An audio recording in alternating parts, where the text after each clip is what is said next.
Hi all, welcome to our channel. ఈరోజు ఈ వీడియోలో మనం director Boyapati Seenu all movies hits and flops list అయితే చూద్దాం. నెంబర్ 1 భద్ర. ఈ మూవీ మే 12, 2005లో రిలీజ్ అయింది అండ్ ఈ మూవీ బ్లాక్ బస్టర్ హిట్గా అయితే నిలిచింది. నెంబర్ 2 తులసి. ఈ మూవీ అక్టోబర్ 12, 2007లో రిలీజ్ అయింది అండ్ ఈ మూవీ బ్లాక్ బస్టర్ హిట్గా అయితే నిలిచింది. నెంబర్ 3 సింహ.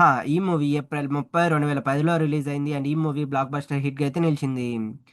నెంబర్ 4 దమ్ము. ఈ మూవీ ఏప్రిల్ 27, 2012లో రిలీజ్ అయింది అండ్ ఈ మూవీ యావరేజ్గా అయితే నిలిచింది. Number 5 legend. ఈ మూవీ మార్చ్ 28, 2014లో రిలీజ్ అయింది అండ్ ఈ మూవీ బ్లాక్ బస్టర్ హిట్గా అయితే నిలిచింది. నెంబర్ 6 సరైనోడు. ఈ మూవీ ఏప్రిల్ 22, 2016లో రిలీజ్ అయింది అండ్ ఈ మూవీ బ్లాక్ బస్టర్ హిట్గా అయితే నిలిచింది. నెంబర్ 7 జై జానకి నాయక. ఈ మూవీ ఆగస్ట్ 11, 2017లో రిలీజ్ అయింది అండ్ ఈ మూవీ సూపర్ హిట్గా అయితే నిలిచింది.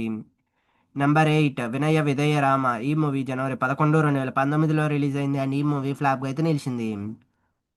నెంబర్ 9 అఖండ. ఈ మూవీ డిసెంబర్ 2, 2021లో రిలీజ్ అయింది అండ్ ఈ మూవీ బ్లాక్ బస్టర్ హిట్గా అయితే నిలిచింది. నెంబర్ 10 స్కంద. ఈ మూవీ సెప్టెంబర్ 28, 2023లో రిలీజ్ అయింది అండ్ ఈ మూవీ ఫ్లాప్గా అయితే నిలిచింది. నెంబర్ 11 అఖండ తాండవం పార్ట్ 2. ఈ మూవీ డిసెంబర్ 12, 2025లో రిలీజ్ అయింది అండ్ ఈ మూవీ సూపర్ హిట్ టాక్ థియేటర్స్లో రన్ అవుతా ఉంది అండ్ లాంగ్ రన్లో ఎలా ఉంటుందో చూడాల్సి ఉంది. ఇవి guys director Boyapati Seenu all movies hits and flops list. ఈ వీడియో మీకు నచ్చినట్టయితే లైక్ చేయండి, షేర్ చేయండి, సబ్స్క్రైబ్ చేసుకోండి, పక్కన ఉన్న బెల్ ఐకాన్ ఆన్ చేసి పెట్టుకోండి. Thanks for watching this video.